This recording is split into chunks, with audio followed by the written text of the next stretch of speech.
Hello, and welcome to the 2021-2022 February DAC training on accommodations. My name is Devin Avery, and I am a program consultant. This training is one in a series of recorded trainings to prepare DACs and BACs for the upcoming Spring State Test Administration. As a result of overwhelmingly positive feedback on the recorded trainings last year, OAA is continuing to provide pre-recorded trainings in advance of scheduled question and answer sessions. Some updates for this year. All accommodated materials are ordered via additional order. There will be no shipping windows.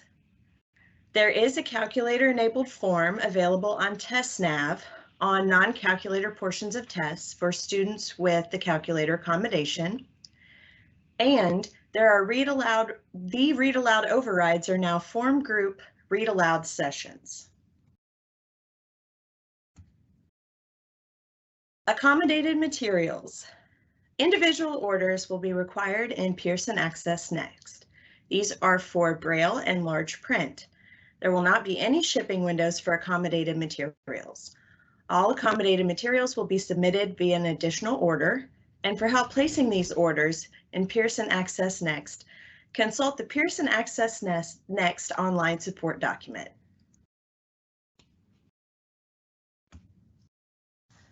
Accommodations Environment. The testing environment can impact the way an accommodation is provided. With a rapid move to online testing, this is something that must be covered. The important takeaway is that the rules and regulations that govern an accommodation do not change. The scribe still can only record what the student instructs the scribe to write, and a reader can only read the words as written on the test. Nothing changes in what accommodations or accommodators may do or provide. What changes is the medium in which the students and accommodators are interacting with the test. So some of the accommodations which may look a little bit different are Scribe, Human Reader, Stop the Clock, and the Calculator. This is not an exhaustive list. To know exactly how these accommodations can be provided on a specific test, it is imperative that you read the documentation for the test being proctored. So first, Scribe. The technology checkbox is not required on your student plan, IEP 504, or program service plan. Scribes can type for students if the students are unable to type for themselves. With online testing, non-standard response templates will largely be eliminated.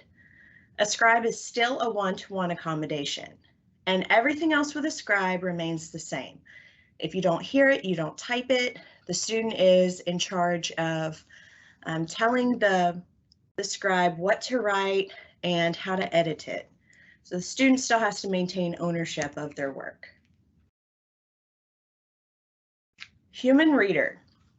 It can be a one-to-one accommodation or a small group of up to 4. So new this year, we have the read aloud session. So DACs and BACs may set up a read aloud session for a small group of up to 4. This will automatically assign students in that session to the same form of the test and create a proctor ticket for the person administering the accommodation. So previously, the person who was reading would have to maybe read over the student's shoulder or find a paper test to read from. And with this ability this year, they will have their own proctor ticket so they can read from their own computer screen. All of the other guidelines for readers still apply. Watch your inflection when reading, do not guide students to correct answer, etc.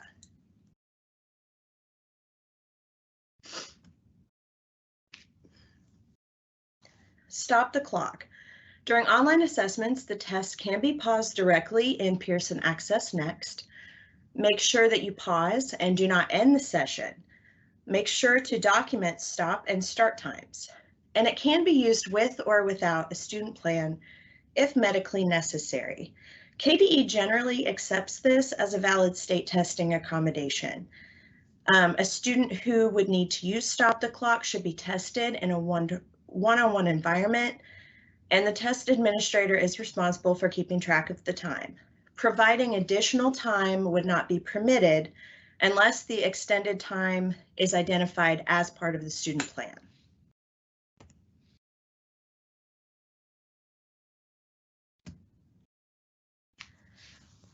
Calculators. Most students will be using the online Desmos calculator. The elementary grades 3 to 5 have access to the 4-function calculator.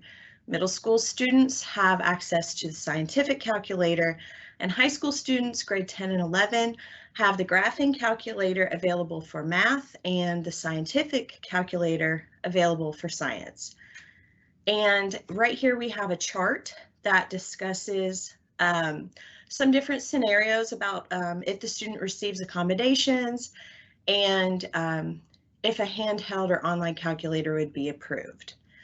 We also have a special calculator form that is available, and it provides the online calculator even on the non-calculator sections of the test for students who have appropriate accommodations, the calculator accommodation signaled on their plan.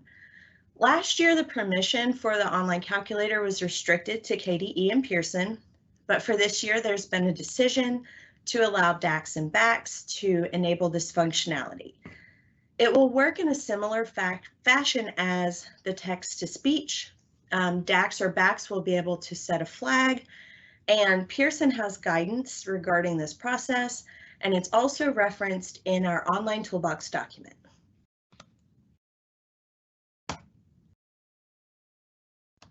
All right, other accommodations. All of the other accommodations previously allowed on the Kentucky Summative Assessment are permitted. Manipulatives, the text-to-speech, dictionary, paper and pencil testing for Braille and large print, extended time, alternate testing environments, behavior modification strategies. One thing, paraphrasing is no longer a supported accommodation in the regulation. The proctor may paraphrase or simplify language and directions only for all students, regardless of accommodation status. So therefore, this is no longer considered an accommodation that is for just our special populations. And if you're interested in the changes to the inclusion of special populations regulation, a link is provided here.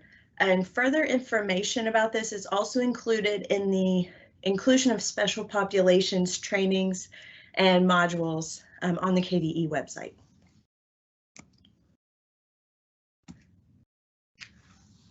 All right, some accommodations resources. Here are some links to resources specific to accommodations. The online testing toolbox gives testing policies, accommodation guides, technology guides, and just kind of some general tips and best practices.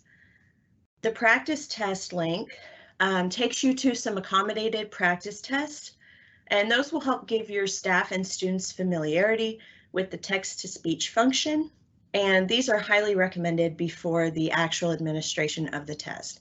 They also include answer keys and rubrics. And finally, the accommodations bookmarks. Those are quick reference sheets for some do's and don'ts for those providing accommodations. Since the live Q&A sessions will not include full presentations of content already covered in the video recordings, DACs and BACs should be prepared for the Q&A sessions. Before attending the Q&A sessions, DACs and BACs can be prepared by watching all or pertinent training videos on the administration of Spring 2022 assessments. The February DAC Q&A sessions will follow the same topics and timeframes at each location. The agenda and times on this slide will be followed. Participants planning to attend specific sessions can depend on these timeframes. Additionally, if weather, COVID-19 or other circumstances impact the in-person session, the Q&A sessions will be held online.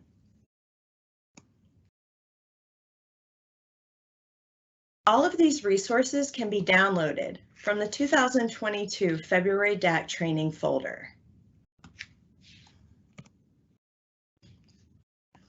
And this concludes the accommodations portion of the February DAC trainings.